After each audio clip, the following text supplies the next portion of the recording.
रूप से योग्य हूं तो मैं इस सदन में उपस्थित रहूं, अन्यथा मैं यहां से बाहर चला जाऊं।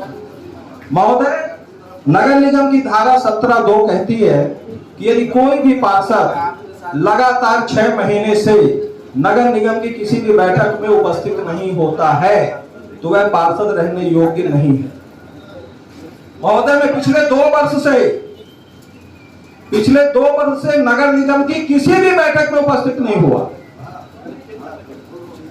तो मैं इस सदन में उपस्थित रहने लायक हूं, मैं पार्षद हूं या नहीं हूं, और कृपया इसका निराकरण करें। और एक सवाल मेरा और निवेदन है कि जिला प्रशासन से कोई प्रतिनिधि यहाँ उपस्थित है क्या? उपस्थित है क्या? कि हम पार्षदों की सुरक्षा की भी व्यवस्था कीजिए। जिस तरह की भाषा यहाँ प्रभारियों के द्वारा प्रयोग की जा रही है उसमें हम अपने आप को सुरक्षित महसूस नहीं करते। महोदय, एक स्थान पर करके पार्किंग स्थल घोषित किया गया था। महोदय, मुझे तो जवाब दिया गया है कि उस स्थान पर लगभग 12.79 लाख का व्यय किया गया और समय समय पर अतिक्रमण हटाने की कार्यवाही की गई।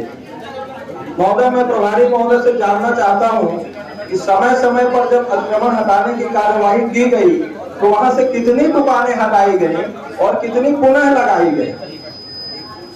आज के समय वर्तमान स्थिति में वहां से 1 इंच की भी जगह खाली नहीं है, तो आपने उस कार्यवाही को किया कब और किसको हटाया? इसके पश्चात हम निकम्मे लोग थे, सरकार जनता ने हमको बदल के आपको बहुत अच्छे लोगों को यहाँ सदन में बैठाया। 4 वर्षों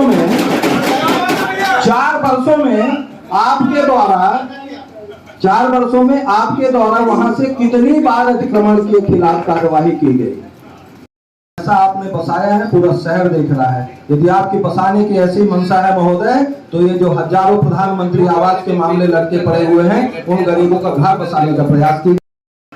हमने उसका अध्ययन करने की कोशिश की तो मुझे जो कुछ बातें मोटी मोटी समझ में आई, और महापौर जी ने बहुत अच्छे मुशायरे अंदाज में जो हम लोगों को संबोधित किया, कहने का कोई फायदा ही नहीं है।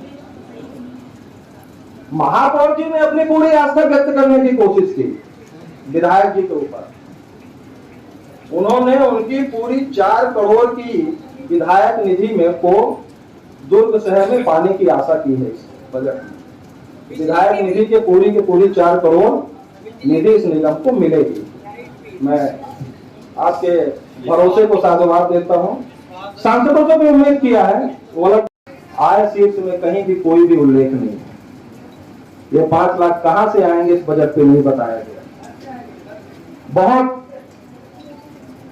हर्ष के साथ बताया गया। मैं भी बहुत प्रसन्न हुआ जब सुना कि सर्व वर्ग के अंतिम संस्कार के लिए दाह संस्कार के लकड़ी और छेने की व्यवस्था की जाएगी। यकीन मानिए महापौर जी, आपके आने के पहले मेरा यह सपना था कि भिलाई की तर्ज पर हम भी दुर्ग शहर वासियों को 101 रुपए में लकड़ी उपलब्ध कराएं। आपकी सोच को मैं साधुवाद देता हूं और आपने 25 लाख रुपए का प्रावधान किया है।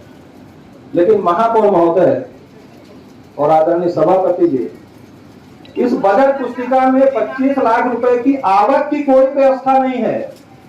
इसलिए मैं कह रहा हूं कि शहर वासियों को कोरे सपने मत दिखाइए। यदि आप 25 लाख से आए की कोई व्यवस्था नहीं है। ये पैसे कहां से आने वाले हैं, इस बात की कोई व्यवस्था नहीं की गई है। एमआईसी भवन के ऊपर नोट कर लीजिएगा और बताइएगा।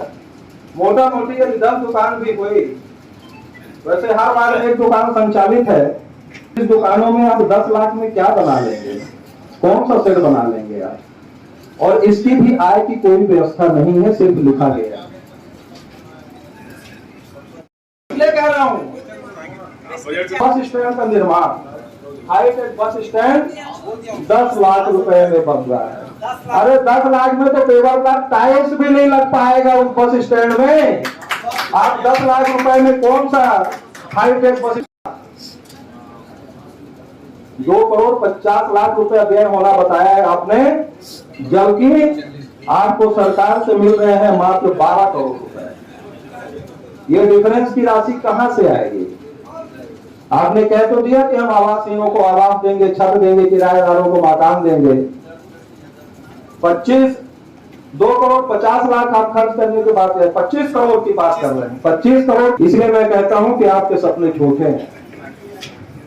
करने कॉलोनाइजर को भुगतान सड़क नाले निर्माण हेतु भूमि के अधिग्रहण के लिए, अगर इसके सबसे पिछड़े एरिया में भी जाइए तो वहां भी 500 रुपए स्क्वायर फीट से नीचे जमीन नहीं मिलती है।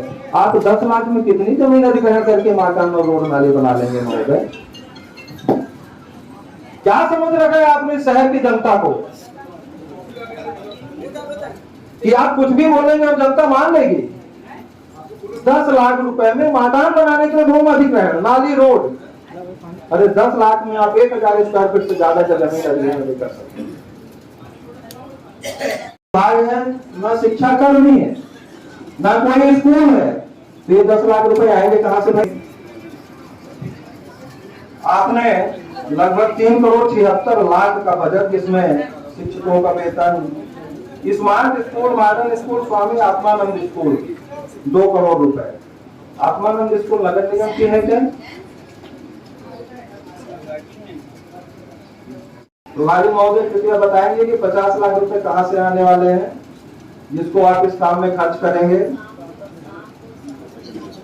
मौसम के हिसाब से शासकीय जमीन के संरक्षण, जबकि आय के शीर्ष में मात्र 25 लाख रुपए ही आपके पास में है, तो ये अतिरिक्त 25 लाख रुपए कहां से आने वाले हैं तो पेश कर रहा हूं।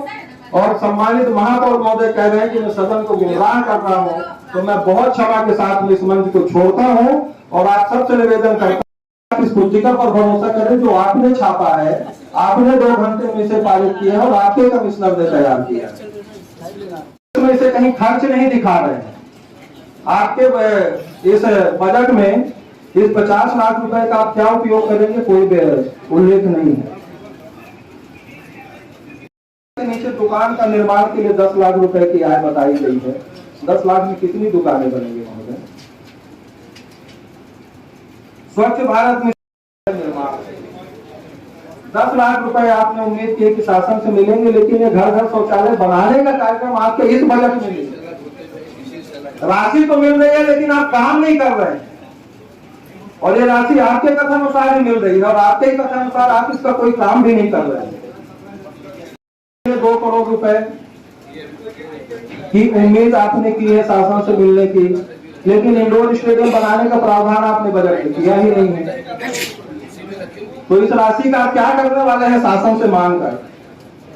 शहरी स्वास्थ्य केंद्र के लिए 1 करोड़ रुपए मिलने का अनुमान आपने लगाया है, लेकिन आपके व्यय शीर्ष में इस शहर में एक भी शहरी स्वास्थ्य केंद्र बनाने का, तो ये 1 करोड़ रुपए किस बात के लिए आपने प्रावधानित किया है कि 1 करोड़ रुपए मिलने वाले हैं, जबकि इसका आपने कोई भी उल्लेख नहीं किया है कि हम शहरी स्वास्थ्य केंद्र कहां बनाने वाले हैं। बहुत सुंदर लगती है। और आपने छत्तीसगढ़ सरकार की बहुत सारी योजनाओं का उल्लेख किया था।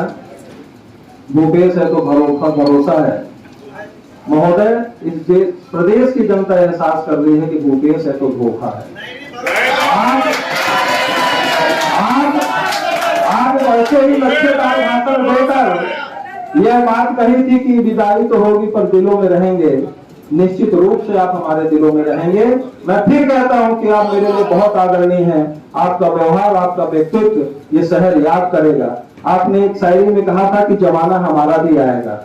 आदरणीय महापौर जी, हम चाहते हैं कि जो पिछला 3 साल बीत गया उसे तो छोड़ दीजिए, आने वाला 2 साल आप अपना बढ़ाइए, जमाना आपका हो, लोग आपको पहचाने, आपकी तारीफ करे, हमारी भी दिली इच्छा है।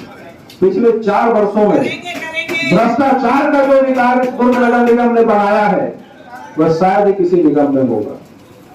मुझे थोड़ी सी पीड़ा नेता प्रतिपक्ष से भी है। एक शायरी मुझे भी याद आ गई, शायद जफर साहब है, बहुत यूट्यूब में ही पढ़ा था मैंने, मैं कोई किताब काफी नहीं पढ़ता हूँ। उर्दू की शायरी